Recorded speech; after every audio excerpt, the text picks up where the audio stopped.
Hello, Laura. Hello, Hello, Laura. Laura. Hi, Laura. Yeah.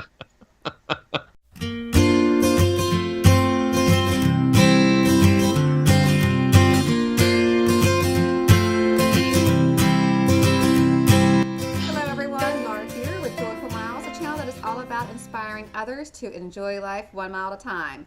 We're going to have a really fun Jammin On The Run episode tonight. We have our dear friend ShaeLee Diaz, who is here to talk about the New York City Marathon. Hello, ShaeLee.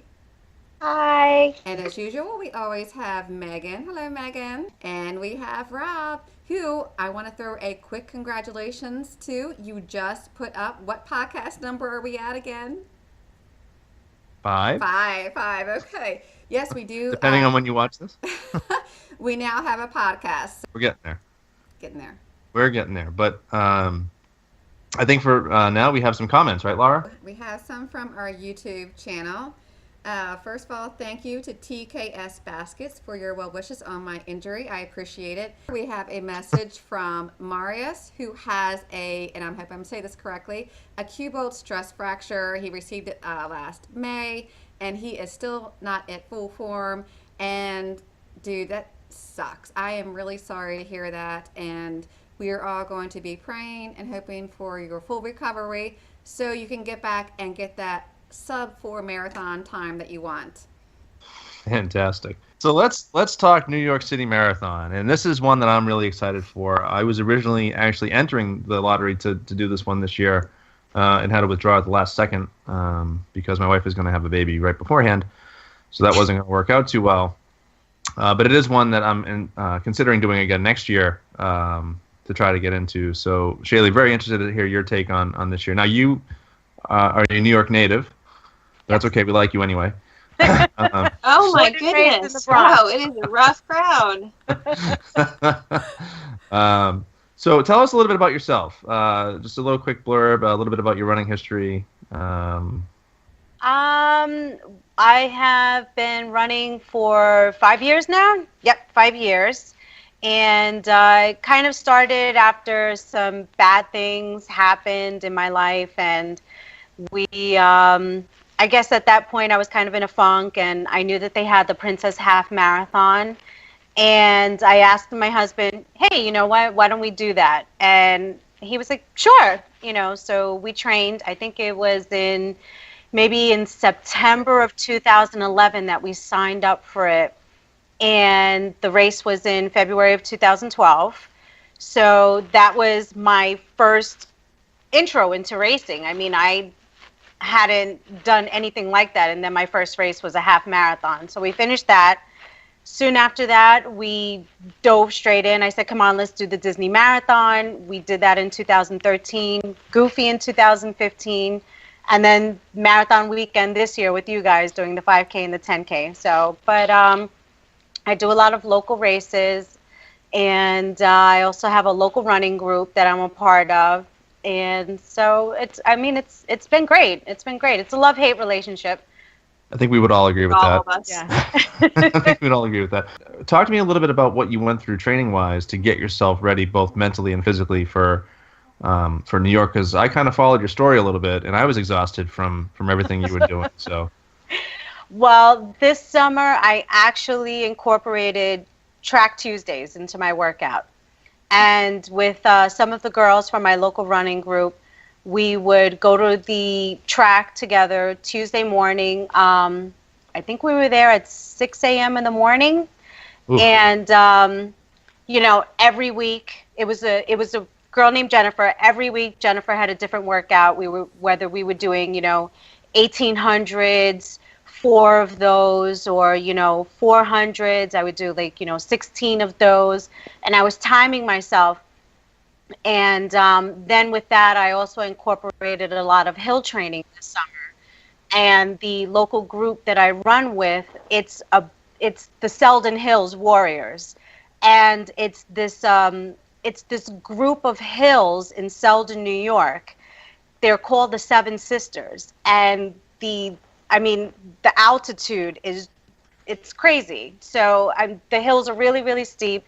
they really make for strong legs. They make you stronger, they make you faster. So those were the two things that I was really incorporating into my marathon training, was track and hills. So that was a lot of it. That was a lot. So were you focused on hitting certain mile point markers every week?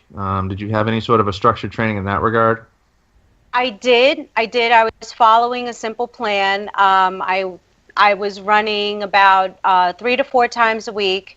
And, you know, I had my typical long runs every week where I was going up in small increments. And I was trying to do, you know, besides track on Tuesdays, I was doing, you know, 4 to 5 miles every other time that I was running. And were you incorporating any other sort of workouts, cross-training? I was. This year I started doing Insanity Max 30, and that was really hardcore. But I would say this year I lost a lot of body weight. It made me faster, and it made me stronger, which is all good for running. So let's get to the race. Now you're a local, so you're used to navigating your way around. What was the expo like in Packet Pickup? Where was that? The expo was at Javits Center. And where is that? That's in Manhattan. Okay. So that is on 34th Street, all the way on the west side. And it's near the new station, Hudson Yards, I think it's called. So it's a huge convention building. We go there every year for Comic-Con. But this year they had, they have the packet pickup and everything there every year for the New York City Marathon, and it takes up. The convention center is huge, so huge. It takes up, I think, about half of it on one floor, and ASICS was one of the I guess big products that was there, and they had a huge area.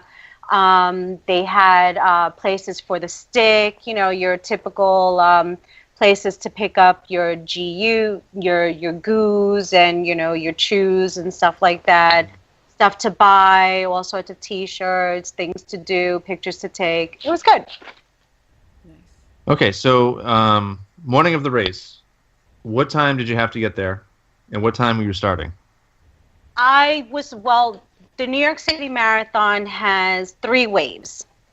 You have your really fast people that start, I think it's about 9:30. Then you have your second wave, and then you have your third wave. And the third wave starts off at about 11 a.m. in the morning. Wow. So That's late. Isn't that late? I mean, it would be great, but you still had to get there early. So I was dropped off at the ferry terminal. My husband drove into the city because he had work that day. And he dropped me off at the Staten Island ferry terminal because that's the easiest way to get to the race, because it starts on the Verrazano Bridge in Staten Island. So I was dropped off at the terminal, I want to say like around 6:30 in the morning. So honestly, I didn't wake up that early.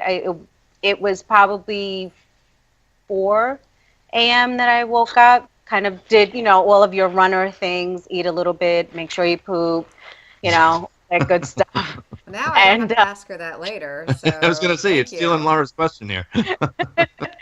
And got dropped off at the ferry terminal around 6:30, and the ride over was amazing. I mean, you're so pumped up, you're so hyped for the race.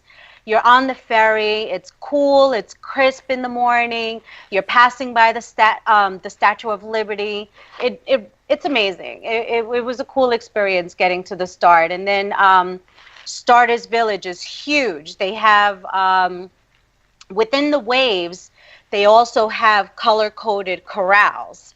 So I was in green, and then they have blue and orange, I think it is. And blue and orange start on the top of the Verrazano Bridge because it's 2 levels, and then green starts on the bottom of the bridge. Oh, wow. Wow. Mm-hmm. So while, I mean, you could have wave 1 blue and orange going off on the top, and then you have green going off on the bottom at the same time. Wow. That's kind of weird. Mm-hmm. Now, you mentioned it was cool and crisp. It was November. Yes. The morning was cold. A lot of runners tend to dress in layers with throwaway items. Talk about your outfit a little bit, because I am totally stealing this idea. A friend of mine suggested going to a thrift store and buying, some throwaway clothes, which I had never done. Usually I have stuff around the house, but I didn't know how I was going to feel that morning, and I knew around the bridge that it would be a little windy. So I went to the thrift store, and I found a beautiful purple plush robe for $3.99. And the thing was huge on me. But I have to say, there were girls shivering on that ferry outside, and I was nice and comfy, cozy. Right. I think it's a fabulous idea. I would not be ashamed to do that. We'll have to try to get a picture posted on the blog, because it's pretty cool. So you had to wait around for a little bit before the start. So what's going through your head? Like, what were you trying to do to keep loose? Were you nervous at all? I think at that point I was kind of just enjoying the day. I was so nerve-wracked the week leading up to the marathon that day it was just weird. It was kind of like this calm came over me. Mm-hmm. Took the ferry, waited for the bus. The bus takes you to the starters village. You walk in. They had Dunkin' Donuts stations with coffee and things like that, and then they had power bar stations, just in case you wanted a power bar there. And, everyone around, if asking where your wave was, if you were in the right spot, lots of help there. And I kind of just took a spot on the grass by the Verrazano Bridge, with it in my view, and sat, ate my Pop-Tarts, drank my water, and just waited for my time to start. That's awesome. So was there any pre-race entertainment, any sort of activities going on? Not that I remember, more just people watching, kind of just looking at everyone walking around. There were a lot of helicopters in the sky, just listening to the waves being called out and the corrals being called. How was security? Did you find security to be extra tight? Security was good. When I got off the bus, we walked up a couple of blocks to the Runners Village, and there was a full line of tables and security personnel behind the tables, and they were kind of just checking everyone's bags and everything. And everyone kind of clustered at the front of the line where all of the tables were. But I saw that there were tables going further down, so I just walked straight, went further down, and got straight in. Okay. Nice.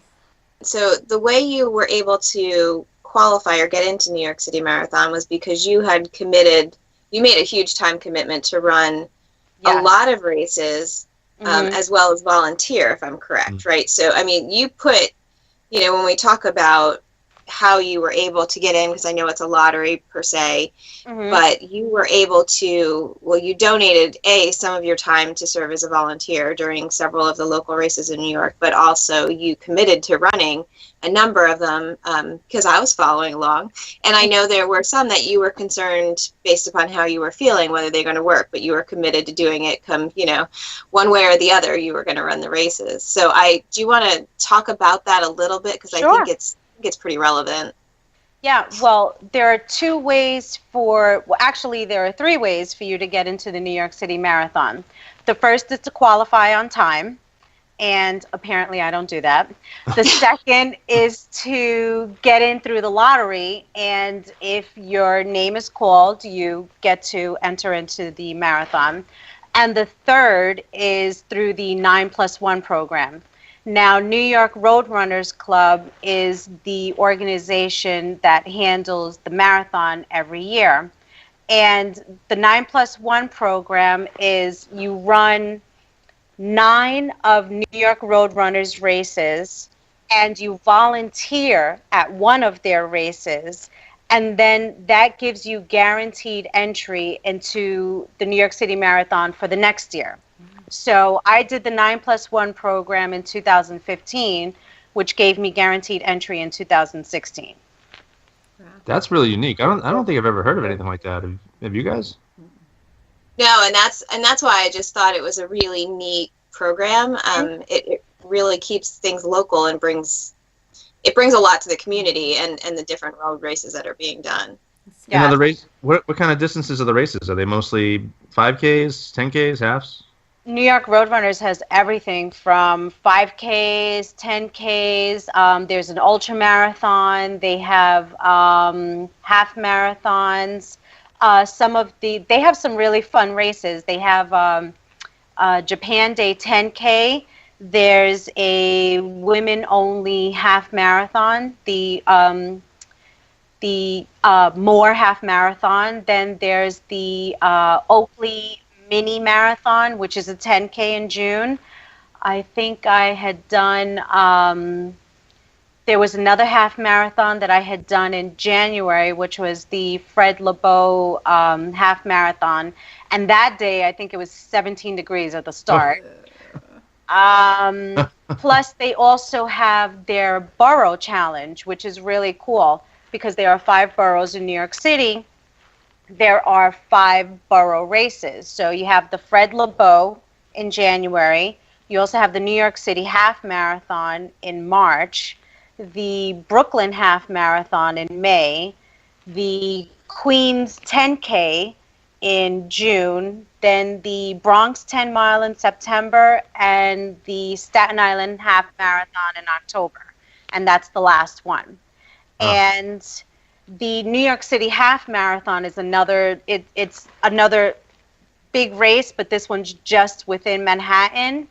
And you can get guaranteed entry into that one by doing at least 4 boroughs in 1 year. And then the next year you get guaranteed entry into the New York City Half. So New York Roadrunners has some really cool programs in order for you to get into the bigger races where you might not be able to get into if you didn't qualify, with time. And didn't your borough medals all connect? They don't connect. They're really cool. They have things on them that represent each borough. And what I just found out this year, and I actually just got it, is if you complete a borough challenge, New York Roadrunners sends you a patch. So I have my patch from last year, and I'm looking forward to getting my patch next year for running all of the boroughs. Oh, nice. Very nice. Mm-hmm. Nice. Yeah. Nice. So let's talk a little bit about the course. How does the course work? Hilly. It's very hilly. Well, the first thing you're doing is running over the Verrazano Bridge. So anyone that knows a bridge knows that a bridge goes all the way up, peaks, and then goes down. From Staten Island, basically that's the only part that you're running in Staten Island is on the bridge. From that, you go straight into Brooklyn. Once you get off that bridge into Brooklyn, it is just noise, noise, noise. Mm-hmm. And from a girl that can never run without headphones and music, I will tell you, I didn't need it. Mm-hmm. I actually forgot my headphones in my car, and I'm so glad that I did, because the crowd's roaring was just amazing in every single borough. I mean, you got off that Verrazano Bridge, people were waiting at the foot of the bridge, and you're winding all the way down this avenue in Brooklyn. And I think you're in Brooklyn for about, it's over 10 miles. I think it's about 10 miles that you're in Brooklyn. And I mean, it's quiet in one part, and it's because you're running through a very small part of a religious neighborhood. But it's so minimal, and right after that it gets loud right in Greenpoint, right before you go into Queens. And again in Queens, I mean, there are just people lining both sides of the street, bands, people with signs, people cheering. I mean, it is a huge block party. Everyone just comes out. You go over, it's 5 boroughs, so it's also 5 bridges. So like I said, you start in the Verrazano Bridge, you go into Brooklyn, Then from Brooklyn, you head over the God, I forgot the name of the bridge, but it's one. I think it might be the Pulaski Bridge that goes from Brooklyn into Queens. You can So call it anything. We wouldn't know. it's Sounds good. it's your second bridge is the bridge from Brooklyn into Queens. Then you're in Queens for a little bit. Then you are running on the Queensboro Bridge, which is a very long, very quiet bridge because no one's allowed on it. So it's kind of where you get into your head a little bit. The bridge is steep. Again, the bridges go up and then they come down a little bit. But once you get off the Queensboro Bridge, you're in Manhattan. And again, people are waiting for you at the foot of the bridge. This time in Manhattan, you're on First Avenue, and there are a lot of bars heading on the north side. So everyone is just outside cheering you on. Then I want to say at mile 19, you're on the Willis Avenue Bridge going into the Bronx. You're in the Bronx for about 2 miles, where you're taking another bridge back into Manhattan. It's the Madison Avenue Bridge, and this time you're up in Harlem, which was just awesome. But when you get there, you're headed towards Central Park, and it is just one steady incline. Mm-hmm. So, and you can see it. I mean, it just goes straight up, slowly straight up. So, And roughly what mile is that? I want to say that that's a mile 22, Ooh. about mile 22. And then you head into Central Park, and then you come out into Columbus Circle. It's kind of weird. You head straight into Central Park. You're on East Drive. You come out into Columbus Circle. You come around, and then you're going back into Central Park for the last bit of the race. And the last 200 meters was horrible because you see the finish right in front of you, and what's there? A hill. And it's just, you're just so tired and you're exhausted and you're just done and you're like, really? Why? But I mean, you get over it, and everyone's there, and still late into the evening, people are still there. People are still there cheering you on, and it's amazing. It was really amazing. Yeah, because what time did you finish? I finished. Was it a little before 5 o'clock? Yeah, because I started at 11, so I finished at like 5 minutes to 5, and I got it right before it turned dark outside, and I had an A goal, a B goal, and a C goal. And my C goal was to finish before it got dark out. So you did it. Awesome. Yes, I did it. That's fantastic. That is awesome. So at the finish, walk us through like what you're going through after you cross the finish line. Because this, I mean, again, you've done the Disney marathons, but this was like your first real marathon, and from the sound of it, very difficult one. Yes, it was really, really hard, but I have to say that the crowds just really bring you through in this marathon. I mean, I had my moments around mile 10. My IT band had kind of like locked up my left knee, and I had been having some problems with my knee beforehand, and so at mile 10 I had to get that wrapped up. Continued on, and right after the finish, because I guess the adrenaline, and I had found a friend to run with, and she really helped me finish. Right after we got our medals, we took our pictures, and it's kind of hurtful because it's a really long walk. It really is. I mean, to go anywhere, you're basically starting a little after Columbus Circle, if you've ever been in Central Park. So you're on the west side at this point.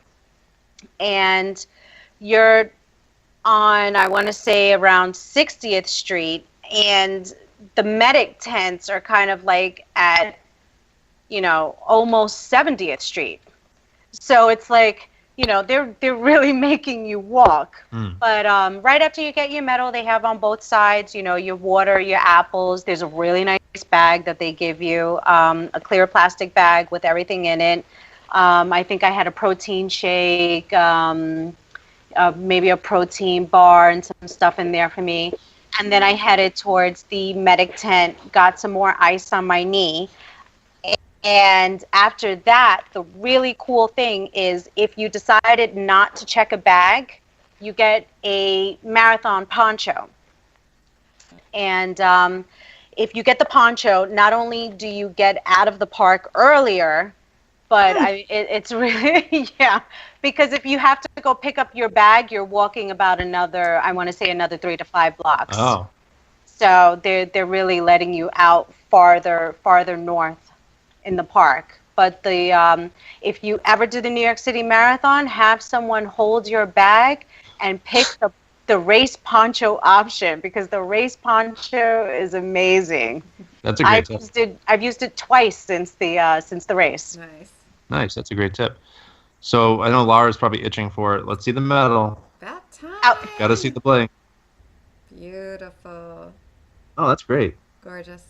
So that's kind of in line with the style of the New York medals, right?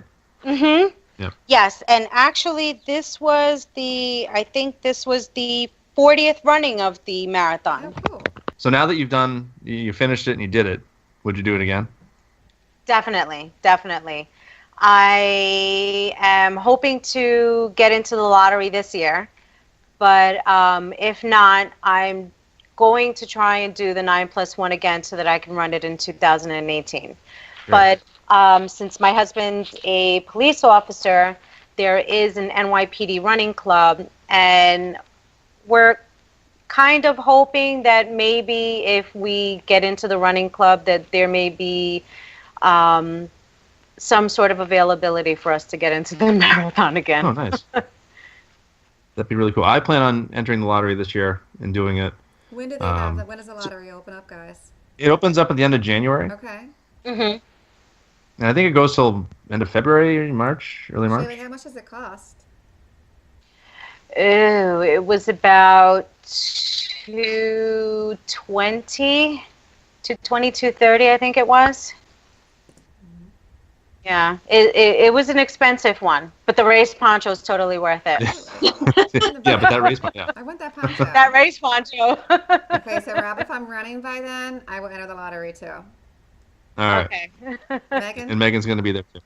She's gonna come. Megan's going to be the cheerleader. And we'll drag Jack. Hold our bag so we can get the ponchos, and then we'll share the poncho with you. That's right, so we can get out of there early.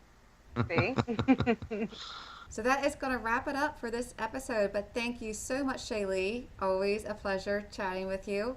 And if you viewers have any question about the New York City Marathon, please leave them in the comments below. I know ShaeLee will be more than willing to help you out. Also, for those of you who are training for Dopey and Goofy and January's marathon weekend, you are almost to taper time. Hang in there. We're also going to have some videos coming up with some great Dopey tips and marathon tips as well.